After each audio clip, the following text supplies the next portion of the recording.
So I think we're back in business here. Yeah, you kind of relax. Oh, okay. Relax. Yeah. Okay, and go ahead and hold it again. There you go. Okay, so we missed our building. That's my fault. But what we like to do is start descending. When you want to get closer to the houses, then you just kind of lower that bar.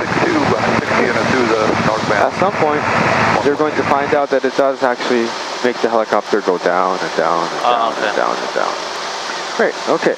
So now, if you're neighbor friendly and you don't want to go down, because we make a lot of noise, then you would choose to go up higher, which is now lifting that collective bar up, the left-hand bar, up and up and up, and you'll have to kind of keep working on it because it tends to creep down on you. So, okay. Yeah.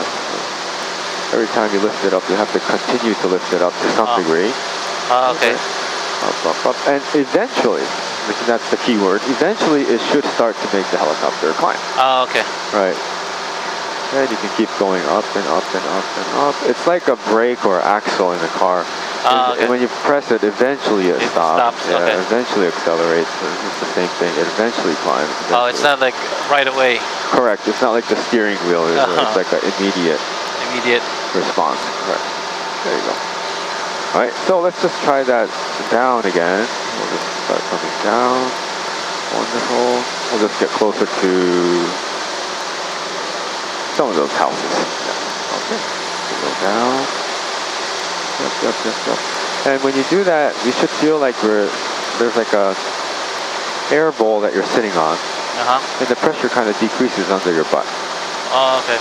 Yeah. Oh, okay. Yeah, and when you start raising it, you can go ahead and raise it, you start to feel like pressure building up under our butt. Okay. Yep, and you can just build up that pressure by raising that collective bar. Up. You can pull more up. There you go. Wonderful. Then, now you just really felt that air pushing up against our butt. So that's how the collective bar works.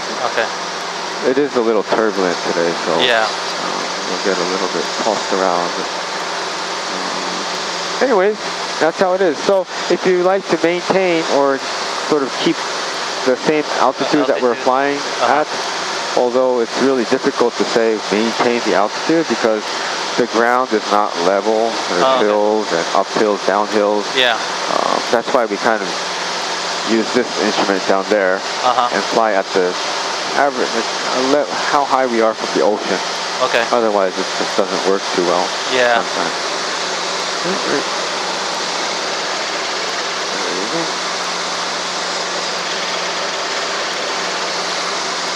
There you go. All right, so that's what the collective does. It just controls the ups and downs. And now when it comes to this bar here, your right hand, this is the tricky one, probably the most hardest, difficult one. But what you want to do is, let's see, first get an idea of how this works. So let's go ahead and let go of the control. Me, let go? Yeah, go ahead. Okay. Then you can kind of look at my hand.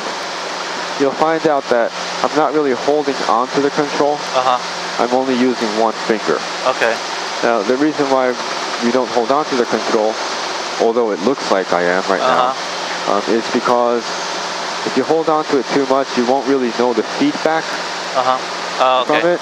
Yeah. So it's just like in a car, you hold on to the steering wheel as hard as you can. It's actually harder to drive. It's easier to just kind of you work with two fingers and just kind of guide the car. So the same thing happens with these controls as well. So what you can do is in any form, eventually we want to hold it like this. You can just hold it like with the thumb in between the two buttons because this is the radio button. And that will be your ultimate goal, to be able to fly like that. But for now, what you can do is just kind of lightly touch with two fingers. Yeah. Maybe a little forward pressure. Yep. And that was probably, of course, too much. Too much? Wow. A little forward pressure. Yep. And you'll feel that there you go. Certain amount of pressure that tends to make you feel like you have control of it. Yeah. It's so sensitive.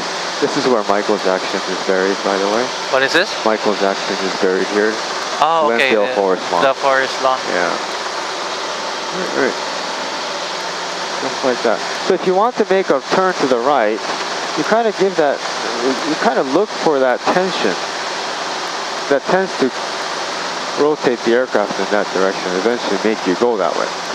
If you want to turn to the left, you sort of guess that it's going to be the opposite pressure. Very good, great. To the left. That's fine, that's fine. Oh. Good. Over to the left time. Very good, good, great. Wonderful, and to the left, and to the left. That's good. Okay. Now, what happened right now, there's nothing wrong with it. This bar kind of teeters up and down. Oh, okay. And this up and down, this has nothing to do with the flying. Oh. It makes it easier for me to just rest my arm when I fly from this side. Oh. And then when you fly from that side, you don't want to be like lifting your arm like that. And that's why you have this one that you can lower it, so your arm can just sit on your lap. Oh. Yep, and you can just kind of tweak things with your fingers. Oh. There you go. So, when you, let's try that left turn. When you turn to left, you don't want to lift it up. Oh. Yeah, you just want to kind of give it a leftward push. There you go. Oh. So it doesn't go up. Oh. Great, great. And now when you want to go to the right, then you kind of release that left tension that you put in. Oh.